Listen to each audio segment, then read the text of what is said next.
Olá, pessoal. Vamos lá retornar agora à parte 5 da nossa aula de farmacoterapia da insuficiência cardíaca, falando agora dos fármacos inotrópicos, né, que são utilizados principalmente para o tratamento de pacientes que estão com um quadro de insuficiência cardíaca descompensada, o que não desfaz também, né, o que não como é que se diz, restringe a utilização desses fármacos em pacientes sintomáticos para uso em longo prazo, apesar desses fármacos, como os glicosídeos cardíacos, os inibidores de fosfodiesterases, as catecolaminas, a exemplo da dopamina e também a dobutamina, sensibilizadores de cálcio, a exemplo do levosimendan, né? Eles também, em algumas situações, eles são prescritos para uso prolongado, apesar de, a exemplo dos glicosídeos cardíacos, que eu estou circulando aqui, a maioria desses fármacos apresentar, uma janela terapêutica muito estreita, o que significa dizer que eles têm um índice de segurança baixo, por isso que há se preconiza a prescrição desses fármacos e a utilização deles em um ambiente que tenha um suporte para que a gente possa acompanhar a atividade cardíaca desse paciente em resposta a essa terapia ou essas terapias. Por exemplo, os glicosídeos cardíacos, por apresentarem uma janela terapêutica estreita, uma dose terapêutica pode facilmente atingir uma faixa tóxica. E aí o paciente ele pode desenvolver efeitos tóxicos, como, por exemplo, batimentos ectópicos e alterações eletrocardiográficas, né, que podem comprometer a função cardíaca desse paciente. Então, a gente tem que ter cuidado. Por isso que esses fármacos eles são mais utilizados no ambiente hospitalar. E os de primeira escolha, né, são os glicosídeos cardíacos. Se o paciente não responde a esses fármacos, a gente pode partir para uma outra vertente, utilização de inibidores de PDE5, aliás, de PDE3, ativação de receptores beta-adrenérgicos, ou até mesmo aumento da sensibilização das proteínas contráteis ao cálcio citosólico, através da utilização do fármaco denominado levosimendan. Tá? Então, a primeira classe de inotrópicos que a gente vai estudar são os glicosídeos cardíacos, que são fármacos que atuam bloqueando uma proteína na membrana dos cardiomiócitos, que a gente conhece bastante, que é uma ATPase, que muita gente conhece como bomba de sódio e potássio, que trabalha, né, através da utilização de energia, transportando íons contra o gradiente de concentração, ou seja, o sódio de fora para dentro da célula e o potássio de dentro, o sódio de dentro para fora da célula e o potássio de fora para dentro da célula. Essa ATPase ela tem como função normalizar os níveis de sódio e de potássio que, fisiologicamente, né, o sódio ele é mais concentrado no meio extracelular e o potássio no meio intracelular. E aí, esses níveis aumentados, fora ou dentro, dependendo do íon, são mantidos a partir da ação dessa sódio-potássio ATPase contra o gradiente de concentração. E os glicosídeos cardíacos, eles bloqueiam essa proteína. E por isso que eles aumentam a contratilidade cardíaca. Mas é importante que a gente esquematize, tá? Esse mecanismo. Por quê? Porque ele é um mecanismo tanto quanto complexo. Tá? Eu vou desenhar aqui para vocês, mais uma vez, o cardiomiócito. Vamos fazer de conta que isso aqui é um cardiomiócito, tá? E vamos fazer de conta que isso daqui é a bomba de sódio e potássio, que faz o quê? Como a gente observa Aqui, ela joga para fora 3 íons sódio e para dentro da célula 2 íons potássio. Tá? Então, a função fisiológica dessa sódio-potássio ATPase é o quê?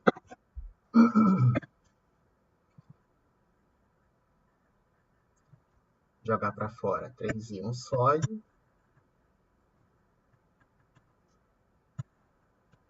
e para dentro da célula 2 íons potássio.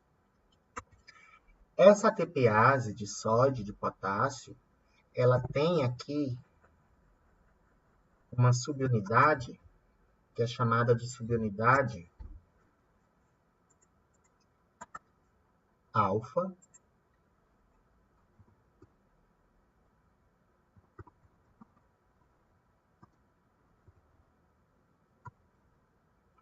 que é uma subunidade, ou seja, uma parte, né, extracelular, né, voltada para o meio extracelular, que fisiologicamente está fosforilada. Ou seja, essa subunidade alfa, ela tem ligada a ela um grupo fosfato. Ela é fosforilada fisiologicamente. E aí o que acontece? Como é que os digitálicos, a exemplo da digoxina, ela age causando um efeito inotrópico positivo? A digoxina, pessoal,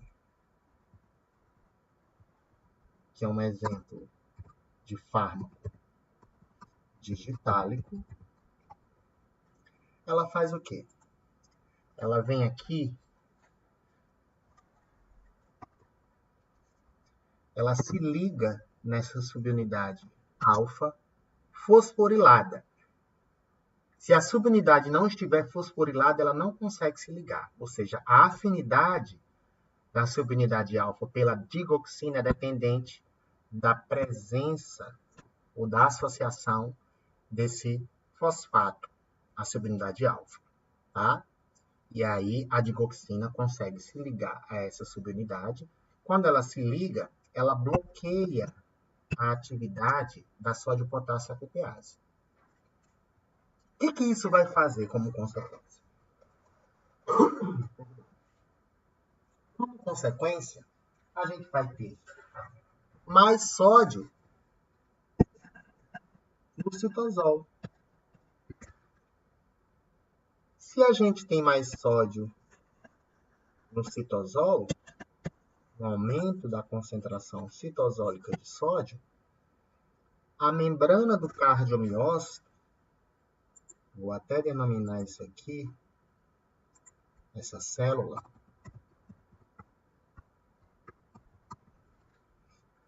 a membrana do cardiomiócito vai entrar no processo de despolarização, porque ela vai ter um acúmulo de cargas positivas devido a esse sódio que não está sendo jogado para fora da célula devido ao bloqueio promovido pela digoxina sobre a sódio-potássio ATPase. E aí esse acúmulo de sódio, ao causar um aumento do potencial de membrana, isso é característica do fenômeno de despolarização. Então, a membrana do cardiomiócito ela vai entrar num estado de despolarização. E essa despolarização, ou seja, a membrana aqui vai ficar mais positiva, vai fazer com que uma outra proteína que está presente na membrana dos cardiomiócitos, que é denominada trocador sódio cálcio. O que essa proteína faz? Essa proteína, quando o cálcio citosólico está em altas concentrações, ela joga o cálcio para fora da célula em troca de sódio para dentro. Mas o que acontece? Isso ocorre fisiologicamente quando o coração está com os seus cardiomiócitos no estado de contração, de sístole. O cálcio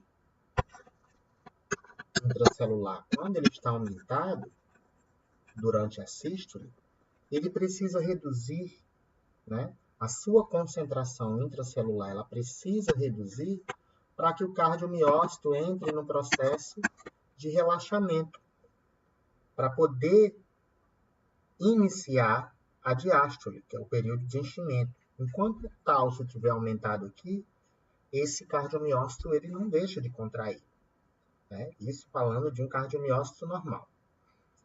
Entretanto, num paciente que tem insuficiência cardíaca, principalmente descompensada e queda do débito, esse cálcio, durante a sístole, ele tem uma concentração menor, prejudicada. Ou seja, baixo componente, na verdade, a baixa concentração de cálcio em um paciente, né, no cardiomiócito de um paciente com insuficiência cardíaca, é o principal fator que ocasiona a redução do inotropismo e, subsequentemente, do volume sistólico e do débito cardíaco. Então, no paciente descompensado, é bom que a gente utilize estratégias farmacológicas que aumentem as concentrações intracelulares citosólicas, né, principalmente, do íon cálcio, para que ele promova uma sístole mais eficiente. E aí, voltando para o mecanismo de ação da digoxina que a gente viu, que se liga na subunidade alfa-fosforilada da sódio-potássio ATPase, ao bloquear essa subunidade, ao se ligar nessa subunidade alfa, ela bloqueia a atividade da sódio-potássio ATPase, a gente vai ter um aumento dos níveis citosólicos ou concentração citosólica do íon sódio, despolarização da membrana, e esse aumento da concentração do sódio devido ao bloqueio da sódio-potássio ATPase, junto com a despolarização, fazem com que esse trocador sódio-cálcio, que é uma proteína importante também para o mecanismo de ação dos digitálicos, de forma indireta, tenha uma inversão no seu transporte. Então, eu vou descrever aqui que o bloqueio da... Até aumentar aqui. Sódio, potássio, ATPase, promove aumento das concentrações citosólicas de sódio, subsequente despolarização da membrana do cardiomiócito e beneficamente para esse paciente que está com o débito reduzido, inversão do transporte promovido pelo trocador sódio-cálcio.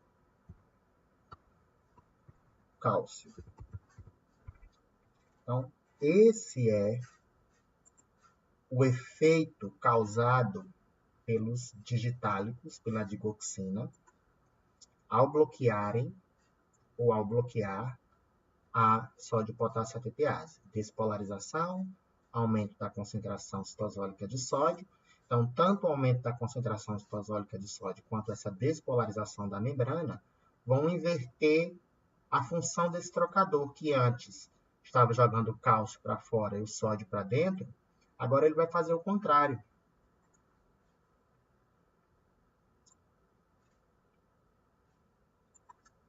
O que isso significa? Significa dizer que antes ele estava jogando para fora o cálcio, mas agora ele vai jogar para fora o sódio. E para dentro da célula, ele vai jogar o cálcio. Então, isso vai fazer com que a gente tenha um aumento nas concentrações citosólicas do cálcio. E aí a gente vai ter o quê? No cardiomiócito,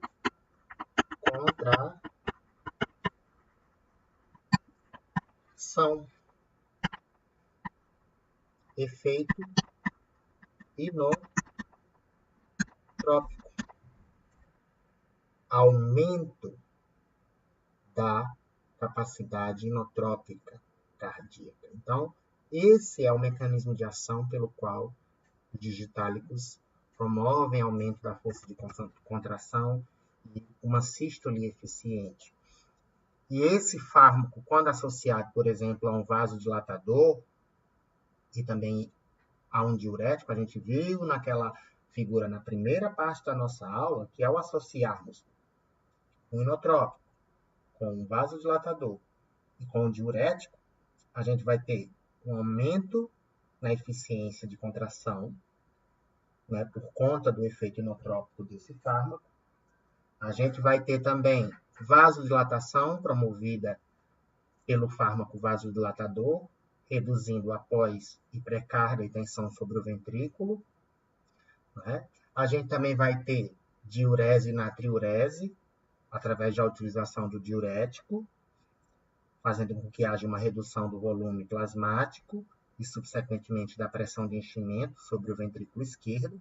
E isso tudo vai fazer com que o coração tenha uma melhora na sua função, né?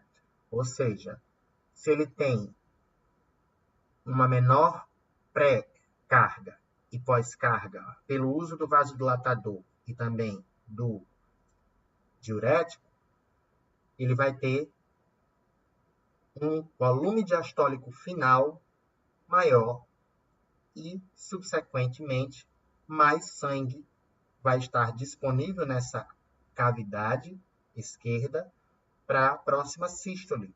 E se tem mais sangue disponível para a próxima sístole e a gente está fazendo com que o músculo cardíaco, que antes não estava conseguindo contrair bem, agora contraia de uma forma mais eficiente através da administração da digoxina ou de um digitálico, de um inotrópico, esse volume sistólico ele vai aumentar, porque a força de contração ela vai ser maior. Tá? Então, esse é o principal mecanismo de ação pelo qual esses inotrópicos, a exemplo da digoxina, causam, né, aumento do débito, principalmente em um paciente descompensado.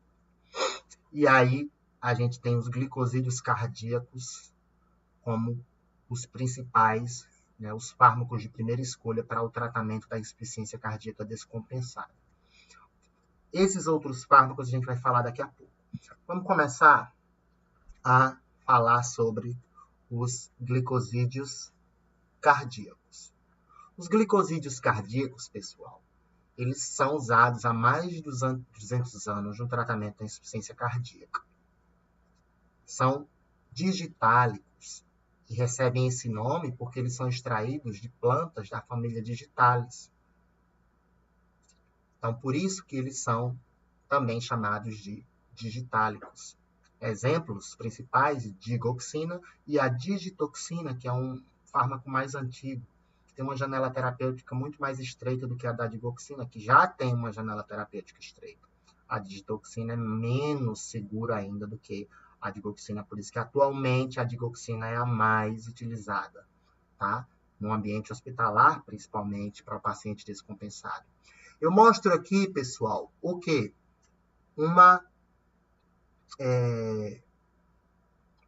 Como é que se diz? Eu destaco, né, em vermelho, esse trecho que fala que os altos níveis de potássio causam desfosforilação da subunidade alfa da sódio-potássio ATPase. E isso vai diretamente afetar a afinidade dessa subunidade alfa pela digoxina, porque se vocês lembrarem, no início, né, no momento em que eu comecei a falar sobre o mecanismo de ação da digoxina, dos digitálicos, eu disse que a ligação desses fármacos sobre a subunidade ou a subunidade alfa depende, né, da fosforilação, que essa subunidade ela esteja fosforilada. Se você tem altos níveis de potássio, né, plasmáticos, esse potássio ele pode simplesmente desfosforilar essa subunidade. E ao desfosforilar essa subunidade alfa, a digoxina ela não consegue se ligar de forma eficiente a essa subunidade e não vai fazer com que haja o bloqueio da sódio-potássio ATPase. Então, o seu efeito neutrópico positivo não vai ser evidenciado, né? Então, é muito importante que a gente atente para os altos níveis de potássio plasmáticos e, principalmente, em pacientes que fazem utilização crônica de poupadores de potássio, exemplo da própria espironolactona. Se ela poupa potássio no organismo, o potássio pode ter um aumento nos níveis. E se você administrar a digoxina no paciente que faz uso de poupador de potássio e não observar o efeito da digoxina como inotrópico positivo, muito provavelmente esse efeito está sendo causado porque esse potássio ele está desfosforilando a subunidade alfa da sódio-potássio ATPase, reduzindo a afinidade desta pelo fármaco inotrópico digitálico. Tá? Então, muito cuidado. Além disso, a própria, como é que se diz? Digoxina, ao bloquear a subunidade alfa fosforilada, ao se ligar à subunidade alfa fosforilada e bloquear sódio-potássio ATPase, se ela for utilizada de forma prolongada, os níveis de potássio extracelulares podem aumentar. Se esses níveis de potássio extracelulares aumentam porque o potássio não está conseguindo ser levado ou transportado para o interior da célula contra o seu gradiente de concentração, né, o que acontece fisiologicamente, devido ao bloqueio dessa sódio-potássio ATPase, esses níveis de potássio eles podem também desfosforilar a subunidade alfa, fazendo com que o efeito da digoxina seja menos evidente. Então, o paciente ele pode desenvolver uma espécie de tolerância. Por isso que esse fármaco ele não apresenta benefício no que diz respeito ao tratamento prolongado, quando a gente fala do contexto contemporâneo da terapia da insuficiência cardíaca, que é o quê? Aumentar a sobrevida. Porque se ele for utilizado em longo prazo, o paciente pode deixar de responder a ele devido, né, a esse aumento do potássio extracelular. Então, é importante que o potássio, a hiperpotassemia, seja evitada no paciente que é tratado com digital. Tá? E por isso que a monitorização, né, dos níveis de potássio nesses pacientes que fazem uso de glicosídeos cardíacos deve ser preconizada. Tá? Efeitos farmacológicos. Eles aumentam, óbvio e evidente, a força de contração, ou seja, efeito inotrópico positivo. Gostaria que vocês prestassem bastante atenção nesse efeito aqui de aumento do tônus vagal. Vou falar daqui a pouco sobre esse efeito. Muitíssimo importante para benefício do paciente que faz uso de um glicosídeo cardíaco. Inibição da atividade do sistema nervoso simpático. Como é que isso acontece? A gente vai ver daqui a pouco. Aumento do débito cardíaco e perfusão tecidual, por conta do aumento do volume sistólico. subsequente ao aumento da força de contração, isso muito mais evidente quando em associação a vasodilatadores e diuréticos, como a gente já viu. Ele reduz os sintomas, né, como dispneia e cansaço, e também, ao normalizar o fluxo sanguíneo renal, pode reduzir o edema. Entretanto, não produzem prolongamento na sobrevida. Atualmente, o uso de digitálicos se restringe ao ambiente hospitalar devido às suas estreitas janelas terapêuticas. Então, é necessária a supervisão do cardiologista durante a prescrição e utilização desse fármaco. Porque a atividade elétrica do coração ela pode ser comprometida se esse fármaco ultrapassar a faixa tóxica da janela terapêutica. E isso pode acontecer facilmente. Então, a atividade elétrica desse paciente, né, do coração desse paciente, deve ser monitorada. E isso a gente só consegue em um ambiente hospitalar, pessoal. Como é que o paciente vai fazer monitoramento da atividade elétrica do coração em casa?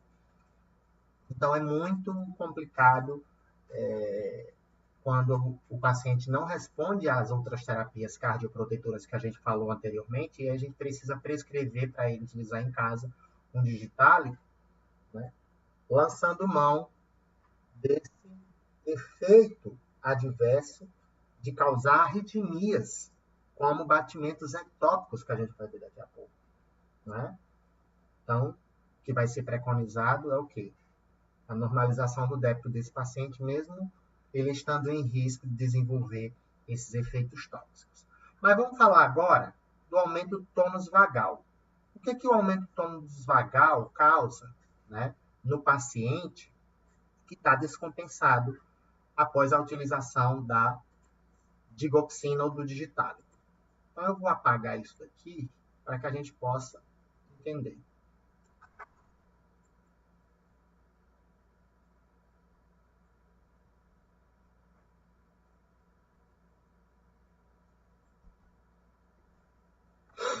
Pessoal, nós temos aqui, vou desenhar novamente,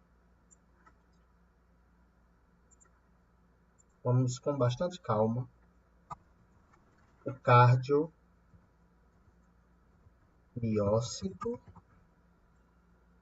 tá, pessoal? Que está no coração do paciente, né? Nós temos aqui, por exemplo, também o nó sinoatrial, que é onde o impulso elétrico é gerado, né, o efeito, né, a automaticidade cardíaca como é que se diz, iniciada. E nesse nó sinoatrial, nós temos uma terminação nervosa do nervo vago. E a gente sabe que o nervo vago é um nervo vago colinérgico. Se ele é um nervo colinérgico, ele vai liberar qual neurotransmissor aqui? Lógico que a gente sabe que esse neurotransmissor é a acetilcolina. E a acetilcolina no nó sinoatrial, nas células do nó sinoatrial, ela tem receptores M2 que são acoplados à proteína G inibitória, causando o quê? Redução da atividade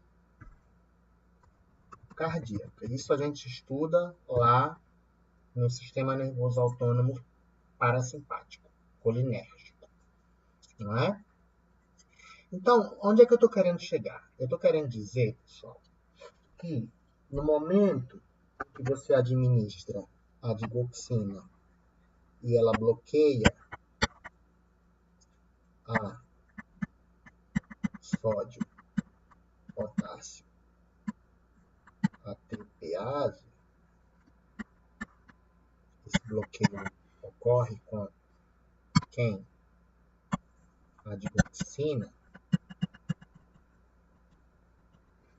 A gente viu que a gente vai ter aumento da contração. É isso? Esse aumento da contração em um nível fisiológico, em uma esfera fisiológica, né, ele vai fazer com que haja aumento do débito cardíaco. O que acontece quando a gente tem aumento do débito cardíaco? A gente já falou sobre isso bastante. Eu vou precisar apagar isso aqui e falar que o quê? Que a digoxina e os digitálicos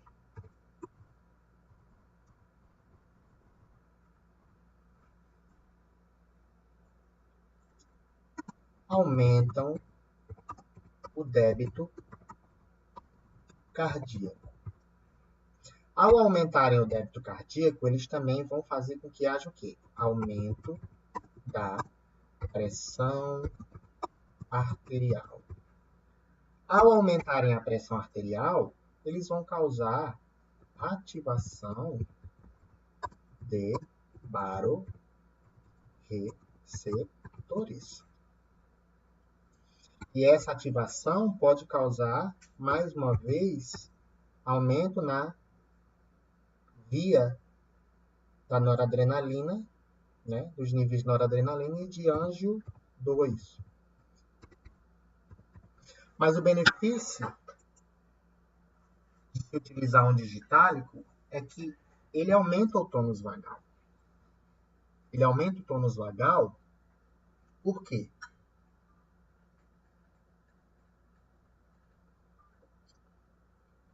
Existem inúmeras propostas para isso, né?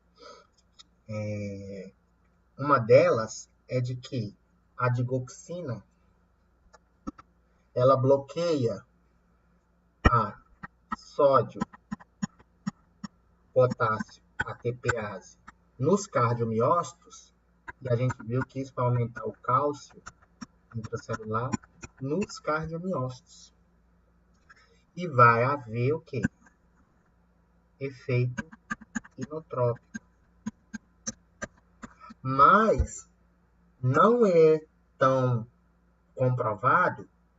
Dizem que a digoxina ela também consegue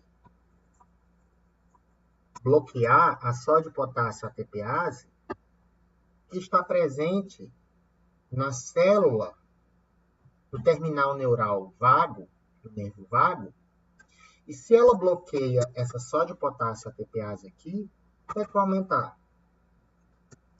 O sódio também vai aumentar aqui dentro desse neurônio.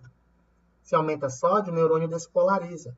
Se o neurônio despolariza, essa despolarização estimula a liberação de acetilcolina. Então, essa acetilcolina, ao ser liberada, ela vai agir nos receptores M2, normalizando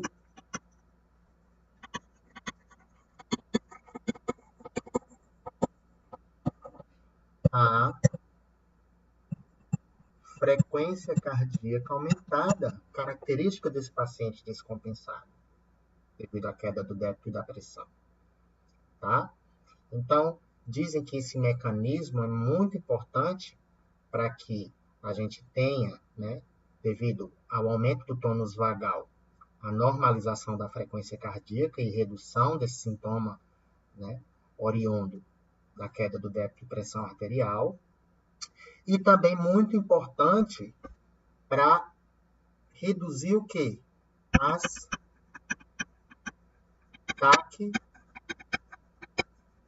arritmias que podem ser geradas em função da automaticidade e ou condutibilidade alteradas no músculo cardíaco de um paciente que é portador de insuficiência cardíaca, tá? Então, esse efeito sobre o tônus vagal, ele é benéfico, aumento do tônus vagal.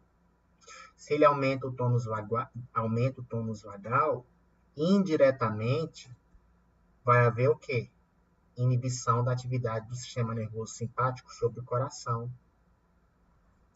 A gente sabe que isso também vai causar o quê? Aumento do débito cardíaco e perfusão tecidual, que vai normalizar os sintomas, como dispneia e cansaço, normalização do fluxo sanguíneo renal também, reduzindo o edema, porque se a gente reduz a atividade do sistema nervoso simpático, devido ao aumento do tônus vagal, a gente também reduz a ação da noradrenalina sobre quem? Sobre os receptores beta-1 adrenérgicos justaglomerulares, reduzindo assim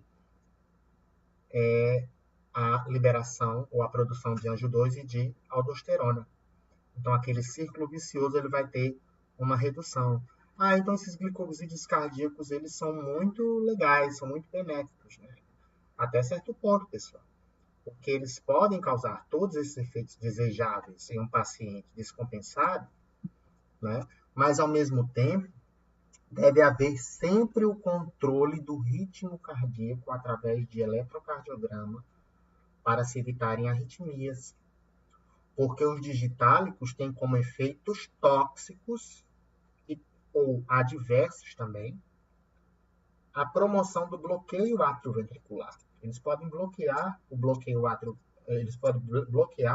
a condutibilidade atrioventricular por um aumento excessivo, por exemplo, inclusive do tônus vagal.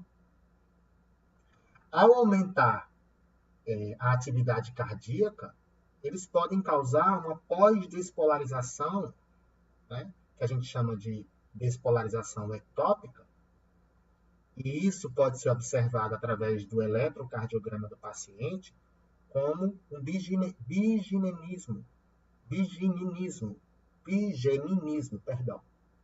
tá? Que é um ataque à arritmia ventricular. E aí, se você observar, né, o complexo QRS, quando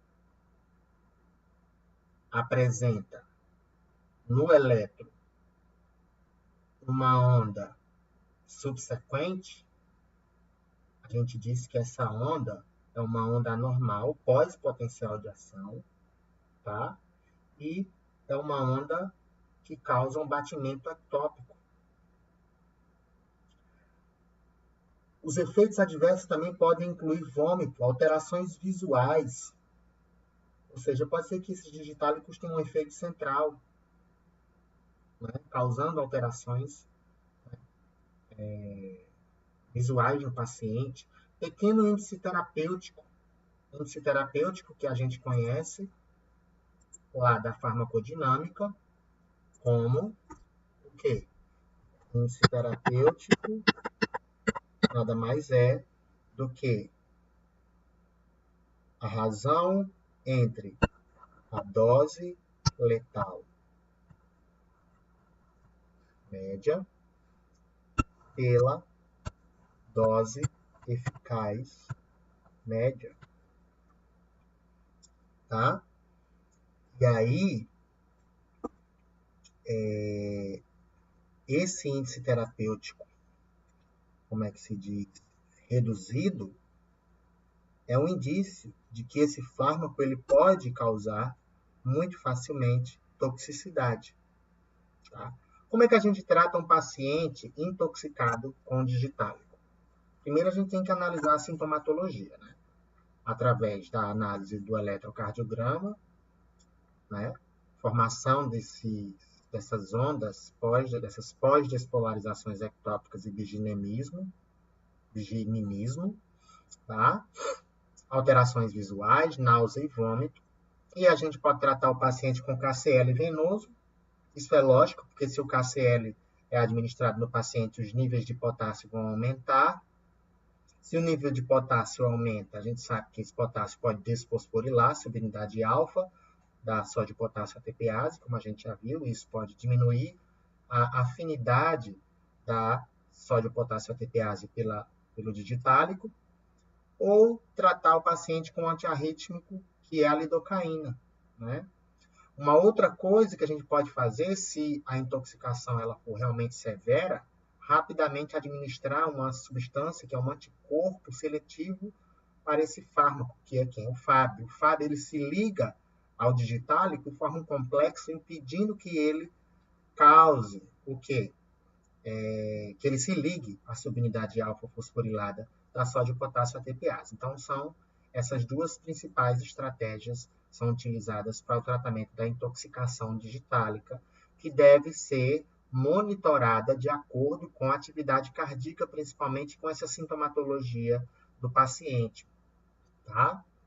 Então, esse bigeminismo é uma extrasístole após cada sístole normal, que a gente caracteriza ou denomina de despolarizações ectópicas. As alterações visuais, né? São uma visão amarelada, visão branca, diplopia. Né? Isso tudo pode ser observado o paciente está sendo intoxicado. Aí você vai ter que reduzir a dose. Né? Caso o fármaco não responda a quem? Ao digitálico, o que é que ele vai ter que fazer? Perdão, pessoal. Na verdade, ele não. O profissional que está cuidando do paciente. Tratar esse paciente com um outro inotrópico positivo, que pode ser um agonista beta-adrenérgico e dopaminérgico, como a dobutamina e dopamina. Hoje em dia, muito mais a dobutamina, ela é mais, apesar de também ter uma janela terapêutica estreita, ela é mais segura do que a dopamina, tá? Eles são agonistas, né, de receptores beta-adrenérgicos. A gente sabe que no coração o receptor beta-1, quando ele é ativado, ele vai aumentar, né, os níveis de cálcio citosólico, fazendo com que haja contração. Mas por que esses fármacos não são utilizados como de primeira escolha? Porque muitas vezes a gente sabe que o paciente que está com um nível de lesão, né, avançado no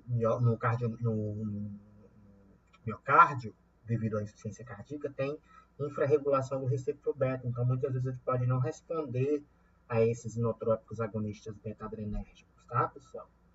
Mas, se ele não responde ao inotrópico digitálico, uma opção seria, né, a troca ou administração desses agonistas, para saber se o paciente responde.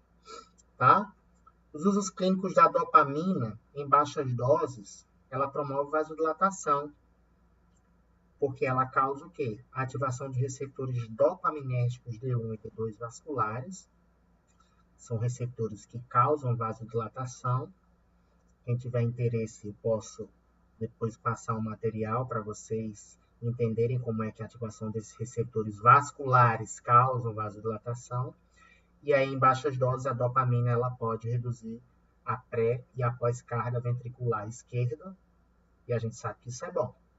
Entretanto, em altas doses, a dopamina, além de ativar esses receptores vasculares, ela também ativa receptor beta-1 e D1 no miocárdio, causando efeito inotrópico, mas, olha só, ela perde a seletividade por esses receptores, né, que causariam um efeito benéfico, né, no sistema cardiovascular do paciente, porque ela também pode ativar receptor alfa-1 vascular, que é acoplado a GQ/11, promovendo contração ao invés de vasodilatação.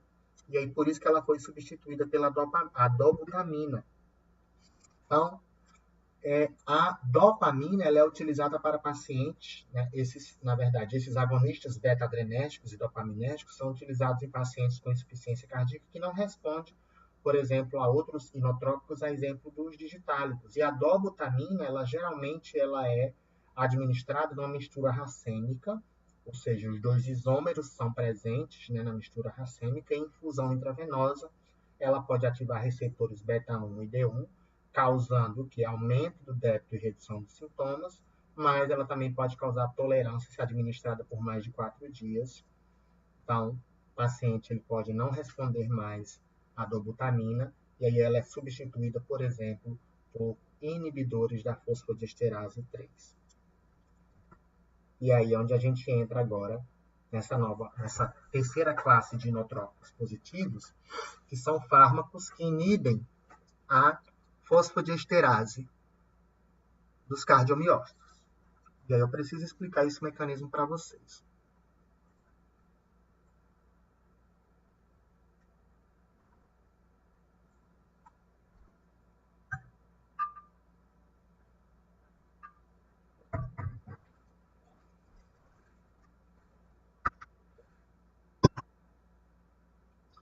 Tenho aqui cardiomiócito. Tá, pessoal? O que é que acontece quando o receptor beta-1 é ativado? Ele é acoplado à proteína G-estimulatória. Isso vai fazer com que haja ativação da adenosina ciclase, aumento de AMP cíclico. Esse AMP cíclico ativa a proteína sinase A, que vai fosforilar substratos para que haja o aumento do cálcio citosólico. E isso vai fazer com que haja o quê? Contração do cardiomiócito e inotropismo positivo. Só que acontece que esse AMP cíclico ele pode ser degradado aos 5-AMP por uma enzima chamada de PDE, principalmente a PDE3. E se ele é degradado a 5-AMP, esse 5-AMP não consegue ativar a PKA. Essa enzima ela tem um aumento da expressão em pacientes com ICC no cardiomiócito. E se você utiliza um inibidor dessa enzima, os níveis de AMP cíclico no cardiomiócito vão aumentar. Porque o 5-AMP, que é o seu metabólito, não vai estar sendo produzido. Então, se a gente tem mais AMP cíclico no cardiomiócito, óbvio, é evidente que esse AMP cíclico, por não estar sendo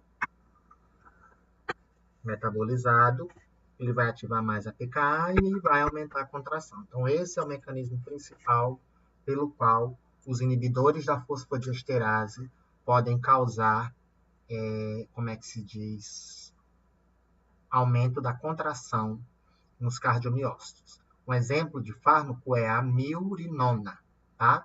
Ela é bastante utilizada.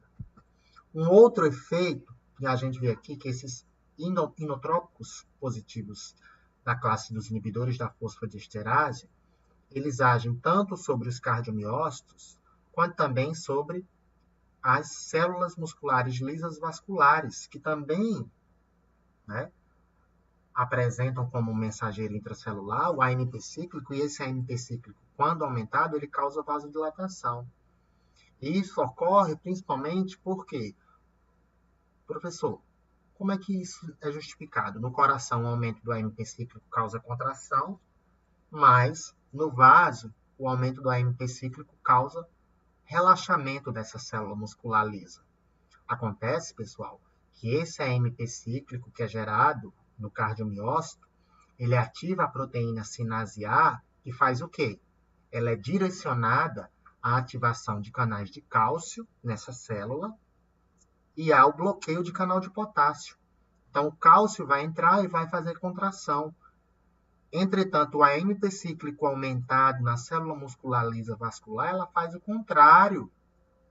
Como é que ela faz o contrário? Existem mecanismos que direcionam a atividade da proteína sinase A, que é ativada pelo AMP cíclico, na célula muscular lisa e na célula muscular cardíaca. No coração, esse AMP cíclico, né, ativa a PKA, que é direcionada por outros mensageiros, que não vem ao caso a gente comentar aqui, a ativar canal de cálcio e bloquear canal de potássio, que é o contrário, né, que ocorre na musculatura lisa vascular, nas células musculares lisas vascular. O E1 P-cíclico vai estar aumentado devido à inibição da PDE3 pela miurinona, inamiurinona, enoximona, tá? Ele vai ativar a proteína sinase A, que vai fosforilar canal de potássio, ativando esse canal, e vai bloquear canais de cálcio. A saída de potássio vai hiperpolarizar essa membrana e vai haver o quê? Vasodilatação. Então, os inibidores de PDE, eles têm um efeito inotrópico positivo, de forma indesejável, eles também aumentam a frequência cardíaca. Isso não é tão legal, porque o paciente descompensado ele já vai estar com a frequência cardíaca aumentada, né? E esse efeito cronotrópico ocorre muito também por conta da vasodilatação que eles promovem em resposta dos barorreceptores, mas, mesmo assim, o fato dele causar vasodilatação e aumento do inotropismo, né? Se esse paciente não responder à terapia com digitálico ou com dobutamina ou dopamina, você pode entrar com uma estratégia de utilizar esses inibidores de fosfodiesterase 3, tá? Alguma dúvida, por favor, deixem suas dúvidas aí nos comentários que eu, com muito prazer, tentarei responder, tá? Miurinona é a mais utilizada, tem uma meia-vida plasmática no paciente sem insuficiência cardíaca descompensada de 30 a 60 minutos, com insuficiência cardíaca descompensada principalmente, ela tem uma meia-vida muito maior, 150 minutos. A gente já sabe isso, farmacocinética. Já falamos sobre essa questão do paciente que tem insuficiência cardíaca, porque que muitos fármacos têm um aumento na sua permanência no organismo. Aumento da seletividade para PDE3, ela tem uma maior seletividade para PDE3, né?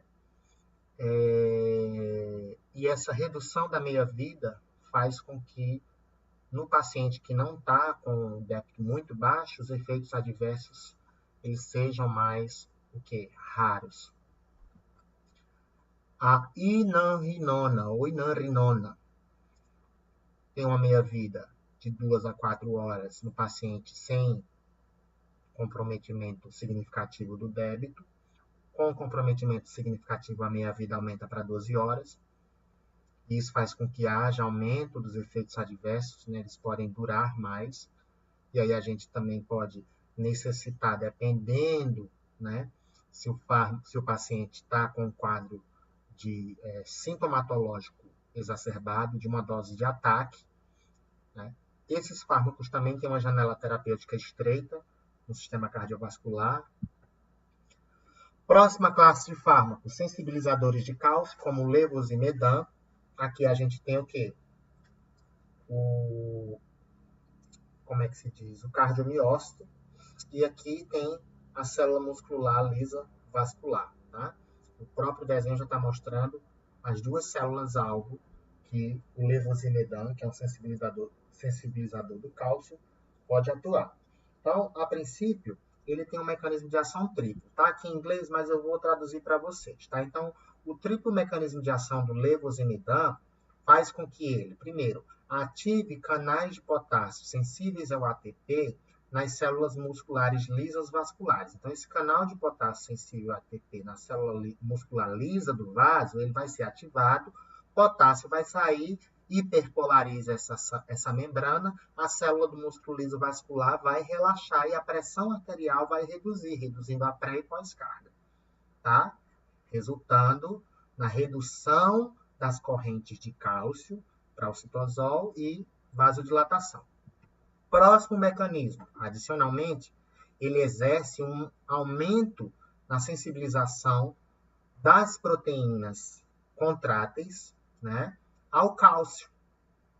E ao aumentar essa interação do cálcio com essas proteínas lá no sarcômero, né, actina e miosina, esse aumento da sensibilização do cálcio, né, faz com que essas proteínas contraiam com mais eficiência e aí ele vai promover o efeito inotrópico positivo. Além disso, dizem que o levosimedan também pode ativar canais de potássio na mitocôndria da célula do coração, lá do cardiomiócito. Esse canalzinho aqui pode ser ativado, né, resultando em cardioproteção, porque esse canal aqui, dependente de ATP, de potássio, né, na mitocôndria, quando ele é ativado, ele melhora a bioenergética da célula, que a gente viu que está alterada. A geração de ATP é aumentada nesse músculo cardíaco, nessas células que estão com essa bioenergética alterada. Então, a gente tem um triplo mecanismo de ação. Vasodilatação, aumenta a sensibilidade da troponina C ao cálcio,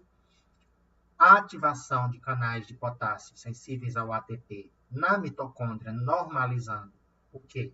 A bioenergética celular, por isso que esse fármaco também é um fármaco que pode ser considerado como inotrópico positivo e cardioprotetor. Então, quando em utilização prolongada, ele pode, quando combinado a outros fármacos, né, que a gente falou anteriormente, ele pode causar o quê?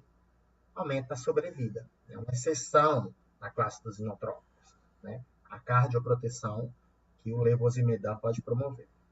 Tá? Ele aumenta a sensibilidade da troponina C ao cálcio, geralmente utilizado pela via intravenosa em crises de insuficiência cardíaca descompensada. Dizem que também existem alguns mecanismos adicionais, que o efeito cardioprotetor do levosimendan também pode ser causado além da melhora da normalização da bioenergética do cardiomiócito, também reduz a produção de IL-6, que é uma interleucina que causa lesão cardíaca e também de fatores que causam apoptose dos cardiomiócitos, exemplo de enzimas como a caspase 3, né? Dizem que ele também inibe a fosfodiesterase 3 nos vasos, e a gente viu que a inibição de PDE3 nos vasos causa vasodilatação. Então, esses são mecanismos de ações adicionais. Então, para finalizar a nossa aula, pessoal, essa é uma figura que, na verdade, ela está em inglês, mas é uma figura que mostra as estratégias de terapia para os pacientes de estágio A, B, C e D, né, portadores de insuficiência cardíaca ou sob risco de desenvolver insuficiência cardíaca, né? Podem ser pacientes, por exemplo, com hipertensão, doença aterosclerótica, diabetes, obesos, síndrome metabólica, ou pacientes usando fármacos cardiotóxicos, ou que têm histórico familiar de doença cardíaca. Qual é o objetivo da terapia? Né? Melhorar o estilo de vida, né, desse paciente para normalizar a função do coração, prevenção das doenças coronarianas, prevenir anormalidades, né, na estrutura do ventrículo esquerdo. E aí os principais fármacos são os inibidores da ECA, os bloqueadores dos receptores de angiotensina, né, como é que se diz, em pacientes que têm doenças vasculares ou, como é que se diz, doença miocardial. As estatinas, que são fármacos antidislipidêmicos, também podem ser utilizadas nesse contexto. Elas são fármacos, né, para quem já teve aula aí de antidislipidêmicos, que causam cardioproteção, né, e que têm efeitos pleotrópicos, aumentando a sobrevida de pacientes com doenças cardiovasculares. E aí, de estágio para estágio, a gente vai tendo estratégias, né? No estágio B, o paciente que já tem uma estrutura comprometida, mas sem sinais, né, e sintomas de insuficiência cardíaca, o principal objetivo é prevenir sintomas e a evolução para o desenvolvimento futuro adicional de remodelamento do músculo cardíaco. Quais são os passos? Sempre de primeira escolha vão ser quem? Os que agem sobre o eixo renina, angiotensina aldosterona, como os inibidores da ECA e os antagonistas dos receptores de angiotensina 2. Os beta-bloqueadores nessa classe de pacientes também pode ser combinado a esses fármacos que agem sobre o sistema renina-angiotensina, né? Classe C, ou estágio C, controlar os sintomas, prevenir a hospitalização e diminuir o índice de mortalidade, né? Principalmente utilização de diuréticos, né? Tratar as comorbidades que estão causando essa redução do débito e lesão cardíaca, principalmente com diuréticos, inibidores da ECA, bloqueadores dos receptores de angiotensina, o Entresto, que é o inibidor da neprilisina, juntamente com o bloqueador do receptor da angiotensina 2. Podemos associar beta-bloqueadores também, a espironolactona, a ivabradina também, né, que é utilizada no contexto lá, tratamento das síndromes coronarianas pode ser utilizada, né, nesses pacientes. A gente não falou sobre esse fármaco, mas em alguns casos ele é prescrito, né? Mas vamos focar aqui nos que a gente conversou sobre na nossa aula, né? A hidralazina pode também ser associada, por exemplo, a outros fármacos, né? A gente pode ter também a utilização de glicosídeos cardíacos aqui, né? Pode ser necessária a cirurgia de revascularização ou transplante cardíaco. No paciente de estágio refratário às terapias, controlar os sintomas, melhorar a qualidade de vida, reduzir, né, a hospitalização e a readmissão hospitalar e estabelecer uma meta, né, de endpoint, né, de tempo de vida para esse paciente, ou seja, aumentar a expectativa de vida. Geralmente, as medidas de cuidados para esse paciente já está no estágio muito avançado, elas são medidas mais complexas, exigem geralmente transplante cardíaco, utilização de crônica de fármacos inotrópicos, tá? Suporte mecânico temporário permanente, utilização de fármacos, né? Ou cirurgia experimental, cuidados, né, paliativos e, como é que se diz, inativação ou desativação do índice de doença, ou redução do índice de doença coronariana. Tá, pessoal? Então, esse paciente aqui é o que está com o grau mais avançado, é o que tem mais dificuldade, o que tem mais refratariedade às terapias que a gente falou, tá? Até o momento. Espero que vocês tenham gostado da aula. Gostaria muito de receber o feedback de vocês nos comentários, dúvidas, tá? Para quem gostou, segue aí o meu canal. Em breve eu irei postar mais aulas de farmacologia, atualizar algumas que estão aqui no meu canal que não estão tão boas, né, em termos de visualização e de áudio. Tá? Eu estou melhorando com o passar do tempo as minhas técnicas de gravação de videoaulas. Essa é a minha primeira videoaula na qual eu utilizo esse software, né, onde eu consigo trabalhar tanto com o slide, quanto também com a escrita, na verdade, o desenho de esquemas, né, que não são perfeitos, na verdade são imperfeitos, mas acredito que isso que eu desenhei para vocês tenha dado para vocês entenderem. Espero que vocês tenham gostado, tá?